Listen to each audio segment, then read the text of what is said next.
రానున్న పట్టభద్రుల ఎమ్మెల్సీ ఎన్నికలలో తన గెలుపునికి సహకరించాలని ఉద్యోగ ఉపాధ్యాయ కార్మిక సంఘాలు బలపరిచిన ఎమ్మెల్సీ అభ్యర్థి కెఎస్ లక్ష్మణరావు కోరారు. గుంటూరు నగరంలో విలేకరుల సమావేశంలో లక్ష్మణరావు మాట్లాడారు. రాజ్యాంగ లక్ష్యాలకు అనుగుణంగా ఇప్పటివరకు పీడీఎఫ్ ఎమ్మెల్సీలు పనిచేయడం జరిగిందని, పట్టభద్రుల ఆకాంక్షలకి అనుగుణంగా పనిచేసేందుకు తనకు అవకాశం ఇవ్వాలని కోరారు. ఈ నెల 10వ తేదీన నగరంలోని శ్రీ వెంకటేశ్వర విజ్ఞాన మందిరం నుంచి కలెక్టర్ కార్యాలయం వరకు భారీ ర్యాలీని నిర్వహించిన అనంతరం కలెక్టర్ కార్యాలయంలో ఎన్నికల అధికారులకి నామినేషన్ పత్రాలను అందించనున్నట్లు తెలిపారు. తన నామినేషన్ కార్యక్రమంలో ప్రతి ఒక్కరూ పాల్గొని విజయవంతం చేయాలని పిలుపునిచ్చారు. ఫిబ్రవరి 27వ తేదీన కృష్ణా గుంటూరు జిల్లాల శాసనమండలి గ్రాడ్యుయేట్ ఎమ్మెల్సీ స్థానానికి జరిగే ఎన్నికల్లో అనేక సంఘాలు, ప్రజా సంఘాల మద్దతుతో ప్రోగ్రెసివ్ డెమోక్రటిక్ ఫ్రంట్ పీడీఎఫ్ అభ్యర్థిగా నేను పోటీ చేస్తున్నాను.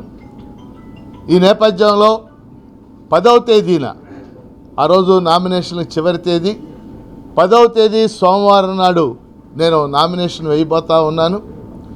10వ తేదీన ఉదయం శ్రీ వెంకటేశ్వర విజ్ఞాన మందిరంలో 10 నుంచి 12 గంటల వరకు సభ జరుగుతుంది.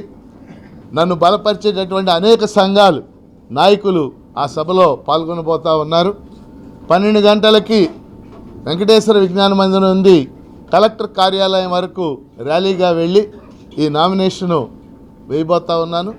ఈ నామినేషన్ కార్యక్రమాన్ని విజయవంతం చేయాలని మీ ద్వారా గుంటూరు జిల్లా ప్రజలకి, అలాగే అనేక ఈ నియోజకవర్గంలో ఇప్పుడు దాదాపు 6 జిల్లాలు ఉన్నాయి.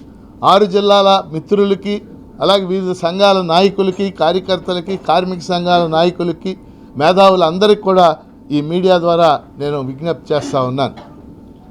ముఖ్యంగా 3 అంశాలు నేను ప్రస్తావించదలుచుకున్నాను. మొదటిది, 2007లో శాసన మండలి తిరిగి పునరుద్ధరించిన తర్వాత ఆ రోజు ఉమ్మడి రాష్ట్రంలో 8 టీచర్ల నియోజకవర్గాలు, 8 పట్టభద్రుల నియోజకవర్గాలు ఉండేవి. వాటిల్లో మేము సిఐటియు, యూటీఎఫ్ తదితర సంఘాల మద్దతుతో పోటీ చేసి ఆ రోజున 8ట్లో 7 గెలుపొంది పీడీఎఫ్గా ఏర్పడి ఆ రోజు నుంచి పనిచేస్తున్నాం. 2007 నుంచి ఇది 2025, ఈ 18 ఏళ్లలో కూడా 14 మంది పీడీఎఫ్ తరఫున ఎమ్మెల్సీలుగా గెలుపొందడం జరిగింది. ఈ 14 మంది కూడా స్పష్టంగా, 1, రాజ్యాంగ లక్ష్యాలకి కట్టుబడి పనిచేశాం. 2, నిజాయితీగా నిబద్ధతతో పనిచేశాం. 3వది, సమాజంలో ఉన్నటువంటి వివిధ వర్గాలు, ఉద్యోగులు, ఉపాధ్యాయులు, పెన్షనర్లు, కార్మికులు, కాంట్రాక్ట్ ఉద్యోగులు, అవుట్సోర్సింగ్ ఉద్యోగులు, నిరుద్యోగులు, కౌలు రైతులు, అంగన్వాడీలు, ఆశాలు, ఇలా ఏ వర్గానికి సంబంధించినటువంటి అంశాన్నైనా శాసన మండలిలో మేము ప్రస్తావించాం. ఒక నిర్మాణాత్మక ప్రతిపక్షంగా వ్యవహరించాం. ప్రభుత్వాల మీద ఒత్తిడి తెచ్చాం. ఈ సంఘాలు బయట చేసే ఉద్యమాలన్నిటికీ మేము సంపూర్ణ మద్దతు ఇస్తూ వచ్చాం. భారత రాజ్యాంగం శాసనసభలు, లోక్సభలు సృష్టించింది. వాటిల్లో పోటీ చేసే అవకాశం భారతీయ పౌరుల 25 ఏళ్ల వయసు ఉన్న వాళ్ళందరికీ ఇచ్చింది. వాటిల్లో రాజకీయ పార్టీలు పోటీ చేస్తున్నాయి, గెలుపొందుతున్నాయి. ఈ రాష్ట్రంలో 2019లో వైఎస్ఆర్ కాంగ్రెస్ పార్టీ గెలుపొందింది 151 సీట్లు. ఇప్పుడు 2024లో కూటమి 164 సీట్లు గెలుపొంది. దాన్ని మేమేం ప్రశ్నించడం లేదు. కానీ అదే సమయంలో రాజ్యాంగ నిర్మాతలు శాసన మండలిలో ఒక 5 సీట్లు గ్రాడ్యుయేట్స్కి, ఒక 5 సీట్లు టీచర్లకి కేటాయించారు. ఈరోజు ఈ సీట్లలో కూడా రాజకీయ పార్టీలు చొచ్చుకు వచ్చేటటువంటి పరిస్థితి మనం చూస్తూ ఉన్నాం. అందువల్ల స్పష్టంగా ఈ సమాజంలో ఉన్నటువంటి, ఇప్పుడున్నటువంటి రాజకీయ నేపథ్యంలో పేద ప్రజల యొక్క, అణగారిన వర్గాల యొక్క వివిధ సమస్యలకు గురవుతున్నటువంటి వాళ్ళ యొక్క సమస్యలు ప్రస్తావన చేయడానికి మేము శాసనమండలిని ఒక వేదికగా చేసుకుంటాం. నేను ఇంతకుముందు 2 సార్లు టీచర్ ఎమ్మెల్సీగా, ఒకసారి గ్రాడ్యుయేట్ ఎమ్మెల్సీగా గెలుపొందిన విషయం మీకు తెలిసింది.